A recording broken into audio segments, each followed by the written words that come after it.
Hello and welcome to the Strettycast. I am your host, Dale O'Donnell, and I am joined by Shaun Connolly to discuss the latest unfolding events at Old Trafford as the Glazer family decide now is the time to sell the club.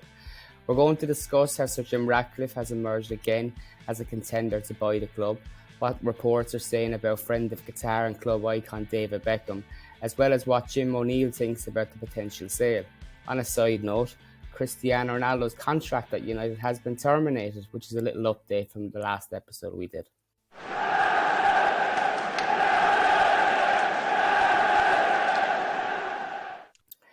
Shaun, dating back to 2005, there was a big issue with Malcolm Glazer taking over. That was mainly to do with where the money was coming from and the lack of any future investment or the likelihood of that. Those concerns have come to basically being truthful for the past 17 years. When you look at the potential buyers of Manchester United in 2022, they're not the same concerns, but a lot of fans will have concerns for these potential investors, right? I don't think any of them will be happy with. I think the pain and the scar tissue that's left over from the ownership, if and when they leave, has just left enough of concern in any fan's mind to be worried about who's going to replace them. Because after so many years of protesting and trying to, I suppose, get control back of our club and have someone at the helm that's actually there for, obviously everyone that's there is going to be there to line their own pocket. They're not there for the good of the air or anything like that. It's not a sentimental thing. Even with the likes of Ratcliffe, it's not a sentimental thing because they have to put money into their own pocket. But fans are going to be concerned about who's coming in based on what has happened since 2005. And there's a lot of people who are very much more educated on this particular process based on what has happened since that time. Well, Shaun, what did you make of the news initially as a fan? Because trying to describe it out myself, it's not easy to put into words really, because it's 17 years fans have battled this, and I think they finally got what they wanted, but there is a sense of kind of cautious optimism when it comes to the future of being without the Glazers and who could come in next. Oh, well, obviously the news was brilliant. Just to see any reality that this could possibly happen is fantastic. And I also like the timing of it in that it really overshadowed Ronaldo and what was just been spoken about night and day for so long was essentially just brushed to one side immediately. And it's like, Ronaldo left. And now we're focusing on what really matters. And to me, that was the main thing about it. And yeah, fantastic. It was shocking at first. I think, oh my God, have we done it? Is this happening? Is it finally working? Are they finally gone? And it was wonderful to read that it's actually real, particularly when the official club statement came out. And then obviously to hear about Grant when they snookered him outside a restaurant, I think it was over in Florida, that I know they're wording it in this sort of avenue of that they're analysing the various different financial avenues that they can. But fantastic. What did you think about it? I was thrilled. Obviously, over the moon. I've spent years covering the story, and in the last 4 months, we've been covering it from an angle that we believe the club was for sale. So this has been known for a couple of months. I think the biggest difference now is the Glazers were kind of had it for sale in a kind of a closed market, based on intel of who knew their intentions. Now it's in a public market. It's there for all to see. They're publicly stating that we are selling, we have had enough, we want out. And that will raise questions too about how long this process will take. I don't think it's going to happen overnight. I think over the coming weeks and coming months, the Glazers will use this time to really fish out what kind of valuations they can get back and to see how much they can sell the club for, because it's an interesting time, Shaun, because Liverpool have come out, FSG, and have announced that they're trying to sell the club as well. And I think what's happening here is you have two groups of American investors, two American owners in the Premier League that are coming out at the same time because they realise that this is where they can make the most money. They've seen how much Chelsea went for over 2 billion. And we all know Manchester United and Liverpool are far bigger than Chelsea. I think one important point I wanted to make on this with future investments for both clubs, because Liverpool and Manchester United, great rivalry as we know, and we hate Liverpool. But these are the two biggest football clubs in English football. And you'd like to see that the governing bodies, the government, the UK government, and whoever else it takes, is that they step in at the right time to ensure that these clubs fall into the right hands. I can't stress how important that is. That we have spent 17 years voicing their anger against the Glazers and wanting them out for X amount of reasons. They've come in, they've absolutely used their club as a commercial cash cow. But it doesn't stop here. Manchester United deserve the best. I think as a football club, we both know that this club can operate without a sugar daddy, without a sheik, or without some other group from a human rights abusing state. This club should be leading by example and should be competing up there with top players of Real Madrid. But the Glazers have stopped that. They've stopped that being a possibility through greed. But Shaun, one of the other questions that I had for you is the Glazers. They bought into a successful team and a well-run club under Sir Alex Ferguson and David Gill. It went tits up, obviously, when they hired Ed Woodward to do Gill's job. But do you think all of this happening now, the potential sale, and what we're seeing even with Cristiano Ronaldo getting the boot, that this is all happening at a really good time for Eric Ten Hag? And that's kind of gone a bit under the radar because we're all so excited about the news of the Glazers selling up. Do I think that it's happening at a good time for Ten Hag? Yeah, well, yeah. Yeah. Well, I mean, he's come to the club. He's obviously he's here a very short period of time, and already you can see that he's getting his vision across on the field.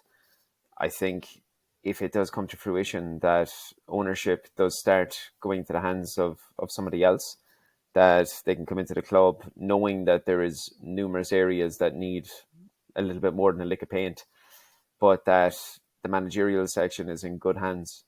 There's a good, I suppose, progressively top rank European coach at the club who's cultivating his image in the dressing room. And ultimately, you'd be hoping that if they come in, they want to make some sort of statement that they're here and Manchester United are going to be a powerhouse, and that they unload or offload, I should say, a pretty substantial transfer kitty for him. So I would think it's going to be a good thing for him. Maybe I'm just playing devil's advocate here, just to throw out a different view on this. But usually, when new owners buy football clubs, they come in and they have owners trying to make a statement, and they change how things are currently working at the club. We've seen that with Chelsea only months after Todd Bowley came in. Thomas Tuchel, one of the top managers in Europe, got his marching orders. So he had a different view for the club, and things can change drastically. You do hope that whoever does take over Manchester United touches on what you just said, that realizes that the managerial situation is okay. Well, It doesn't need alter, and I think it's a process that we should be backing, if anything. yeah, well, I in this particular situation, if somebody else comes in instead of the Glazers, they're going to see the amount of protesting and the fan power that we have as a football club. And I mean, they'll have individuals who are looking at every sort of aspect from social media to the presence in the ground, what the fan opinion is on the manager and how the team is performing, and realize that if we come in here and we try to change this, we're going to upset an awful lot of people very, very quickly. So it was slightly different with Chelsea as well because there was an immediate necessity to sell there and then. So Mm. obviously there was a whole lot of things that were going on in the background there. This is a different situation. This is one of, if not the biggest sporting entity in the world. And as I touched upon in one of the last podcasts that we had, it's a fan base that had the capability to be able to get Manchester United and Liverpool called off. Anyone who's coming in is going to be shrewd enough to know that the fan base is beyond disgruntled. The fan base is broken and is crippled and just has zero trust for anybody in a hierarchical sense. So coming in and taking the one good thing that we have at this moment in time and throwing it away for something else, it doesn't fit the mold. I mean, I'd look at it realistically that if they were coming in and they did want to cultivate the club in their image and say, we're here now, this is a new manager, they would be looking at Ten Hag if he was still at Ajax and saying, this is the type of manager who can lead us into the next Of generation of course. Manchester United. So I don't think Ten Hag has to worry about any potential comings and goings. The one thing I will give the Glazers is that they are thick-skinned. But why do you think they've decided now to sell up? Because there's been protests for 17 years. There's been effigies burnt outside Old Trafford of Malcolm Glazer. They've had heat. They've had heat. So why do you think now that them and also FSG, two American owners, are saying, right, we're packing our bags? Could it be something to do with a potential recession in America? Possibly, possibly. I think I would look at it in a sense that they've taken Chelsea's situation and they've seen the consortium that Todd Bowley is leading. Now, obviously, there was an immediate necessity for that club to be sold, so it went to an auction per se. And I think there was something like 20 different, I suppose, really suitable applicants that were coming in to purchase the club. Now, they've looked at how many people were willing to come forward to buy Chelsea and ultimately how much Chelsea went for. So they've then, I suppose, sat back, they've looked at FSG and they've seen what they're doing at Liverpool. And these people know a lot more in the back end of these situations than we know.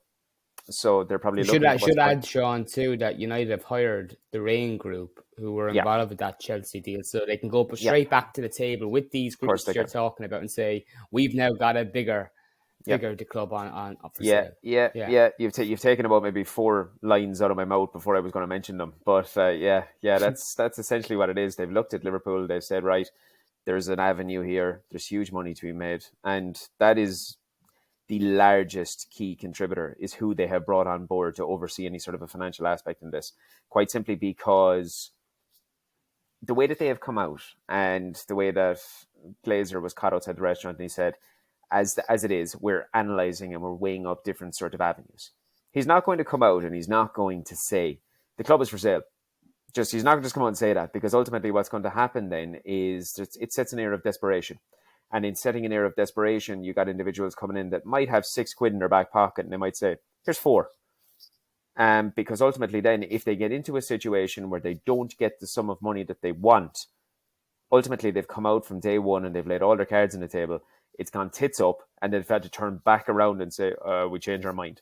Ultimately, when they're coming out in a situation or saying we're analysing various different statistics, they're still trying to keep their main cards and their trumps close to their chest, but they brought in a financial overseer to basically take the reins on this and say, we would like 6, go and get us 6.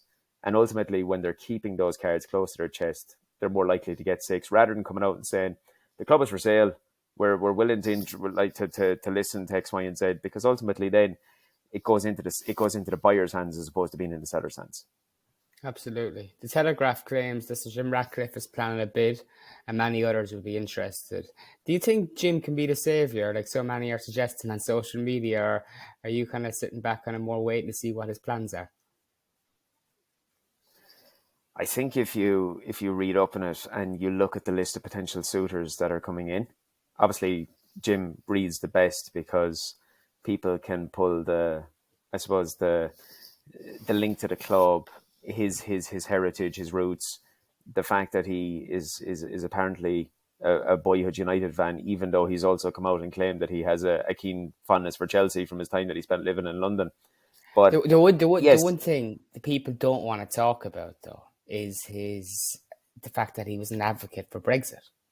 And I think in all the coverage that we've seen, there's been no mention of that. And I think it's clear proof that of all the contenders for this club, that he's got a lot of friends in the media. oh yeah, of course he does. And another thing that people need to realise as well, if it was a situation that he was looking to buy the club, yeah, it wouldn't be Jim Ratcliffe purchasing the club. It would be his major business acquisition. You know, it's going to be Ineos, Ineos yeah. that are going to purchase the club. And it's not going to be Jim Ratcliffe. So it's going to be Ineos. And people need to realise that. Yes, from the list of potential suitors, he certainly reads the best based on the nostalgia that we can attribute to him. But people need to be really, really clear on this. Nobody is going to come in, even Jim Ratcliffe, and drop a huge proportion of his financial wealth to purchase a club just for the sake of purchasing a club. These people are looking at the figures and they're thinking about how they can make money. You would like to think that if someone is coming in, they're going to have a bit of financial savvy about them to realize what the Glazers have not done is that if we want to make money, we have to spend money, like any suitable business person would. So that's, you'd just be hoping, you'd be keeping your fingers crossed that surely to God, given who's been looking after the club since 2005, we're due a bit of good luck now at this stage. Something that I pondered across the last few hours, I was only thinking more about the club being for sale, which I've done a lot in the past 24 hours. But a couple of weeks ago in the Europa League, you'll remember, away to Real Sociedad, there was reports from angry fans that their flags weren't allowed into the stadium, anti-Glazer flags. Now, a few of them did make their way in, and you'll notice that those that were in were coloured differently. They weren't necessarily green and gold. They could have been black with some writing displayed across them. But it just made me think that with the club now for sale and all these potential foreign investors, the Glazers won't want to show that they're toxic to this brand, which they are. And I guess some people listen to podcasts will say, well, everyone can see there's protests every week. These investors aren't stupid. A lot of these investors don't know much about football. That we're talking about, they have no interest in football, and you're talking about that they're not going to put this money into the club and not expect it back. My fear is that it'll be someone who has so much wealth. This isn't necessarily the fear, but they'll have so much wealth that they won't care about how much they're putting into Manchester United, and it'll be for a purely sports washing project. And that's not what I want to see this football club become. And you're talking about Saudis here now. Talking about Saudis, yeah. I'm talking. Well, the next question, to be honest, Shaun, was that many of the Middle Eastern countries, such as Qatar and Saudi Arabia, have already like big investments in European football. Like, do you think it's only a matter of time before neighbouring state Dubai come knocking, with not just Manchester United on the market, but also Liverpool? There's so much appetite for these clubs. Oh yeah, for sure.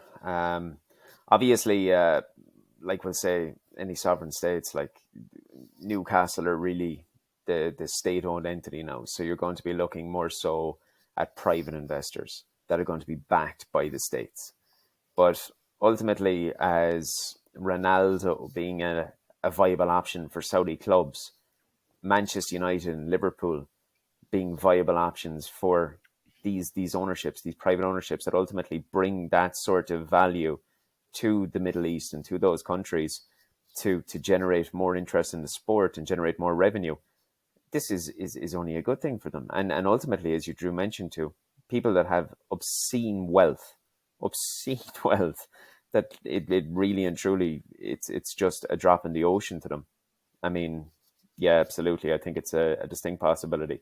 I know now the large point is that when the Glazers are leaving, we don't want blood money. You know, we don't want American consortiums that have got nothing but money on their mind, and that ideally we want someone like Ratcliffe coming in. But realistically speaking, with the money that is going to be required to buy this club, it's going to take someone who's got super wealth, and unfortunately a very large percentage of those live in places that we ain't too keen on. That's just the fact of the matter, isn't it? Because I was only speaking to a Liverpool fan from Ireland today about it, because he's speaking about his club being for sale, and it's the reality kind of hitting that he's not going to get the ideal solution out of this. His football club is probably the owners are probably going to put a stain on the club. It's embarrassing, whether it's human rights abuse or whatever. It's something, Shaun, I think is quite big, because we've already seen at Manchester United when the Glazers came in that there was a fallout amongst the support, and some people went their separate ways and started following FC United of Manchester. But I can imagine that if we get in the wrong owners here, that a lot of season ticket holders could turn their back on the club. If it goes worst case scenario, I'm talking. I don't want to put this on a downer, because it's fantastic news that the Glazers are for sale, but I just am cautious of the water we could fall into. It's something else that go ahead. Yeah, no, it's definitely possible. it's sort of drawing back on one of the first topics we spoke about tonight, in that people are so much more educated on this now, based on everything that has occurred since 2005. People have read up on this. The availability of this information on Twitter and any other social platform means that you have normal Joe Soaps who spend time educating themselves on football finances and on the mega tycoons that have the ability to be able to purchase football clubs. There's almost an air of this ideal now that because the Glazers are going, we, the supporters, have the opportunity to pick who's going to buy the club. Yeah. And unfortunately, we don't. We don't. Mm. And yes, I mean, I know the 58 and all that have come out and they've said that it doesn't stop now, that we have to keep going and we have to hammer home our point that this is who we want to come in. And that's fantastic if we have some sort of way of doing that. But there has to be a realistic ideal in this, that there is a substantial amount of money that's going to have to go into purchasing this football club. And as I Drew mentioned on a moment ago, a very, very large proportion of those people live in places that individuals will not be happy about. I mean, ideally, we can have Jim come in and we can have the nostalgia behind him come in. And drawing back on one of the first few questions again, he definitely looks like the best person when you're reading them off a sheet. Absolutely. It's just a situation of, if he is going to come in, is he going to be willing to drop X proportion of his wealth to go in a face-off against an individual from the Middle East that has an obscene amount of wealth that can literally throw twice the amount at it? I think the one thing, 'cause people listening probably wonder why the two of us are nattering on. What do you want then? What do you want? I think I want owners that support true fan base control and can make Manchester United not just the biggest football club in the world again, but also a democracy in a sense that it listens to its fans. Is that too much to ask for when someone is going to have to fork out potentially 4 to 5 to maybe £6 billion? Maybe that's me living in an idealistic world, but um, But there has to be some sort of I'm proper very channel of excited about the communication. Glazers selling. Yeah, I think at the very least, and also I think on that, anyone looking at this acquisition will be, if they don't know already, they'll learn very quickly about Manchester United fans protesting for the past 17 years, and if they're not happy, that they can be very, very vocal.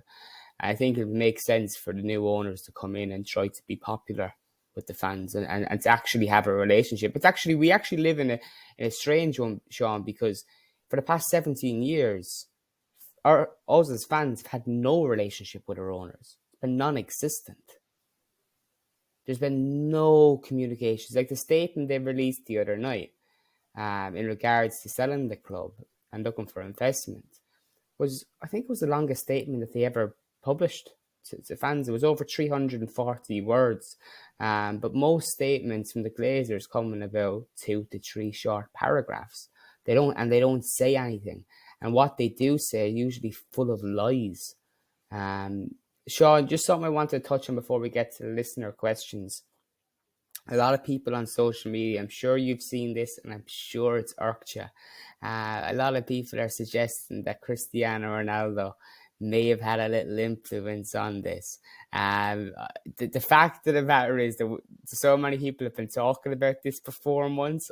That's proof that Ronaldo had no influence in this. But do you think he made any difference by coming out and speaking about the Glazers and maybe making their position look a bit weaker? No, in no way, No shape, or influence. form. No, no influence at all. No, I I don't think it triggered. I don't think it triggered the Glazers. I do think it didn't look good, but I don't think it made any much of a difference because, in a sense that it didn't look good for sponsors. That the biggest athlete in arguably the world is coming out saying that the owners of this club don't care about it. The fans have been saying this for the past 17 years, and now Ronaldo's coming out saying that. I don't think that looked good for sponsors. And we have seen in the past, I think maybe 2 or 3 days, that Team Viewer, who was that last week, Team Viewer Yeah. reviewing their sponsor, their sponsorship deal. So I think that's all pretty interesting because at this time, United are also at the negotiation table trying to get a new deal with Adidas. So I don't think I think it might have made their position a little bit weaker, but I think anyone giving him any sense of a pat in the back I is think talk one of crap. those things where, with all of the protests, with all the protests and all the fan led situations over the last few years, that as large events as they had to be for fans to be able to build on and arrange them and actually create them, they might end up like a toothpick in an elephant's arse. That it seems like you're doing nothing, but realistically, every single toothpick does something. And even though I don't feel Ronaldo's exploits have pushed him over the edge and said, "Oh, that's it. Christie doesn't like us. That's it. We have to pack it up and we have to go. We can't be dealing with this anymore. If Cristiano Ronaldo doesn't like us, then by God, we have to just leave it." I mean, but Who, he's yet by the way, for another. Ronaldo, who doesn't like anyone but himself. Exactly. Look, you are correct in what you're saying. I mean, any sponsor of Manchester United does not want to see negative publicity, because any negative publicity on Manchester United is a negative publicity for the sponsor because they're associated with that particular subject. So obviously Ronaldo coming out and saying, "Oh yeah, they don't like the club." Yeah, I mean, like TeamViewer and anybody else there going to be looking at it and saying, "Lads, do we really want this? Do we really need this now?" And yes, in that particular facet, obviously it added on top of that pile of toothpicks in an elephant's arse. But realistically speaking, in the grand scheme of things, I suppose it's maybe I'm slightly contradicting myself here. Maybe it definitely it added on to everything that's been occurring since 2005. But I certainly don't think that it had a direct relation to it occurring. I think this is something, as you and I have been speaking about for the last 4 months, this is something that has been in the pipework for a very, very long time. And And I think it's also, more it's so. not something that they would have just decided last week and said, No, we're running out of no, town. no. I mean, can you imagine Glazer like getting wind of Ronaldo coming out and talking to Piers Morgan and just firing his hat at it and saying, "I can't be arsed with this anymore. I'm done with it. I'm finished." It doesn't work It, that way. Like, and yeah, and and even though some after people online are trying to think after that that's the everything case. over the 17 years. Yeah, yeah. Yeah, Oh no, yeah, no. absolutely. Do After you know, everything like, over the 17 years. he's going in and he's deleting Piers Morgan's phone number out of his contact book. Like, it just no, no, not at all. One of the questions in from Michael Jordan, Shaun, is would a Ronaldo led consortium be welcome? Dear God, can you imagine that? Imagine Ronaldo as like player manager. The absolute carnage that he would cause. A I'm going to ask Ronaldo a led bonus consortium. question added onto that. What do you think is the first thing Cristiano Ronaldo would do if he owned Manchester United? I reckon he'd install an 8-foot mirror inside in his office and would parade up and down in a pair of high heels with nothing else on inside in the office. Something along the lines of that. An exclusive show for Piers Morgan because only he would say he looked fantastic. I think so, yeah. I think Damien so. Young asks, "Who are your preferred new owners?" Now, maybe you won't ask that question specifically, but what kind of owners are you going for? Owners that understand that the club, in terms of facilities, in terms of structure, and in terms of overall cohesion, has been neglected for a very, very long time. Owners that realise Carrington 20 years ago was state of the art and now it's essentially vintage. That, like, Carrington needs to be revamped. That the stadium is falling apart and we need more than band-aids and coats of paint. The stadium is falling apart, so the stadium needs to be properly refurbished. I mean, when you're getting to a point when people are talking about should it be refurbed or knocked down and rebuilt, that says all you need to know. Hmm. So owners that realise infrastructure inside within the club needs to be revamped and brought up to state of the art to compete with Manchester City, to compete with Real Madrid and Barcelona and Bayern Munich and all these. But also that they need to realise that we need to have correct footballing people in footballing positions. We need to have a squad that is capable to compete across all fronts from day one to day 38 in the league, but that as well as that, after everything that has occurred since 2005, that we have, I would say, the most passionate fan base across football, and that we deserve a clear channel of communication to be able to have fan involvement and proper fan representation. And maybe on a little side note, for somebody like yourself or anybody else that's looking at taking back on a season ticket that they packed in, like myself, many, many years ago, get rid of this digital nonsense, bring back physical season tickets that you can sign, and all of the little merchandise that comes along with it, like an annual. Yeah, and bring in Sean Connolly. Oh, Jesus Christ, I'd burn the place down. And I wouldn't do it on purpose. I'd leave a fucking toaster on or something. It wouldn't go well. Leave the toaster on. Right, last question, Sean. So, Dave Cleaver asks, Mr. Beckham is open to chat. I'm sure he is. He was open to chat with the Qataris when they were fluffing their money around. He asks, would he have to pull out of his Inter Miami investment in order to come home? He wouldn't have to. He wouldn't have to, because the rule states, in terms of owning multiple clubs, is that they cannot be in the same European competition. So they can't be competing in the Champions League or the Europa League. So David Beckham, in theory, could have stakes in Inter Miami and Manchester United. That's possible. Do I think it'll happen? No.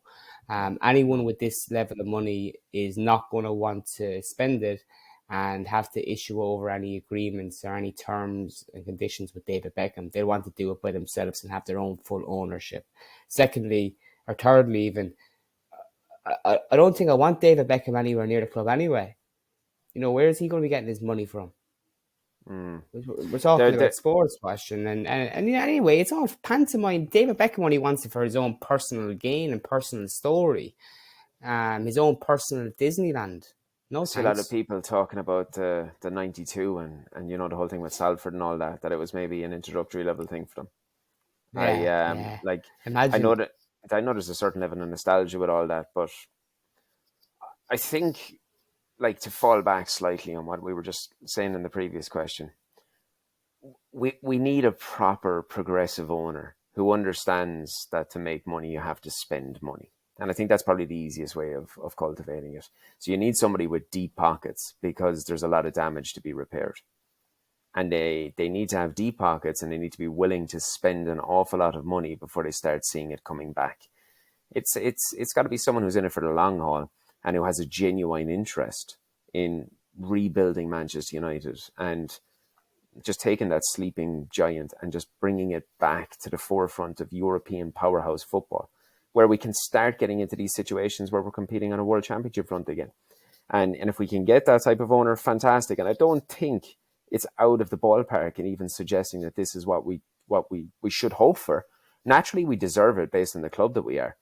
But it's not out of the realms of possibility in thinking that that's a pipe dream, because there is people out there with deep pockets and that are sporting fans that would see Manchester United for what it is.